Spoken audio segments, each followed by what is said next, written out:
sini adalah ketika orang yang tidak memiliki pemahaman terhadap agama tapi nekat berani bicara tentang agama. Akan ada zaman itu ujar Nabi. Dalam sebuah hadis yang diriwayatkan oleh Imam Ibnu Majah, ujar Nabi, sayati 'alan nasi sanawatun khadda'at. Ujar Nabi, akan datang suatu zaman, zaman itu penuh dengan tipu daya. Nabi katakan, sekali lagi ulang, ujar Nabi, akan datang suatu masa yang di masa itu penuh dengan tipuan. Sulit membedakan mana benar, mana tidak, mana yang tipuan, mana yang bukan, mana yang data, mana yang fakta, mana yang hoak. Sulit bagi kita. Nah, masa itu ujar Nabi pasti akan datang. Yang tipuan itu merajalela di tahun-tahun itu. Setiap orang mudah untuk menipu. Jelaslah. Namun ketika itu terjadi, Nabi sudah mewanti-wanti kita. Ujar Nabi di zaman itu, ujar Nabi, yukaddabu fiha as-sadiqu wa yusaddaqu fiha al-kadhib. Di zaman itu orang jujur akan dianggap pendusta dan orang pendusta akan dianggap jujur. Pendusta dianggap jujur, jujur dianggap pendusta. Cukupkah? Belum. Ujar Nabi, wa yu'tamanu fihal khain wa yukhawwanu fihal amin. Di zaman itu ujar Nabi, orang yang pengkhianat akan diberi amanah. Amanah itu akan diberikan kepada orang khianat.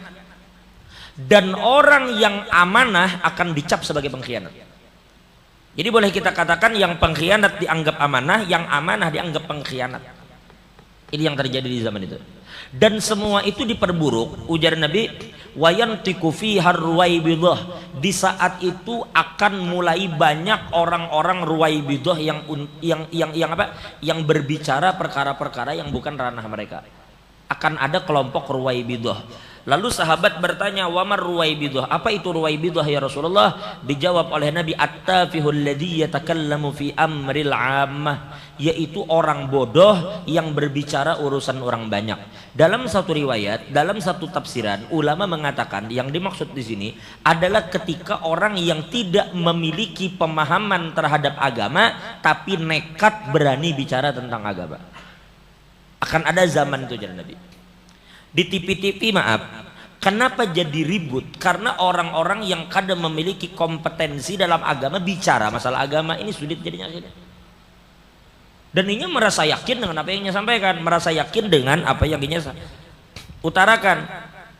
Kalau sekedar merasa yakin, setiap orang akan merasa yakin. Cuma yang inya pijak ini sesuai dengan pijakan ilmu bukan?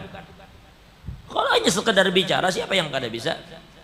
Nah, ketika orang berani bicara sesuatu yang bukan ranahnya, itu ruwaibidah namanya.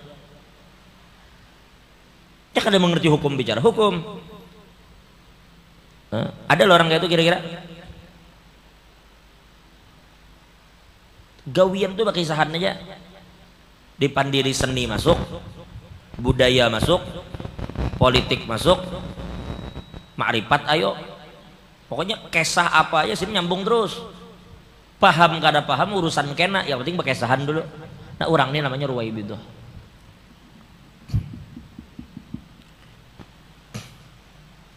Memprotes orang ketujuh, membicarakan agama ketujuh, mendebat, tapi modal dalam urusan agama tuh kedada. Hati-hati juga itu. Orang semakin berilmu semakinnya merunduk, semakin inya berilmu semakinnya ada hendak manui orang. Ini makin berilmu makin manui orang. Ternyata seorang nang behimat manui orang tuh kada cukup modal. Kaina dulu men kada cukup modal tuh kaina gini dulu. Jadi semakin berilmu ulama itu semakin runduk. Makanya kalau ada pepatah mengatakan padi semakin berisi semakin menunduk, bujur benar itu. Bukan sebelah semakin hebat.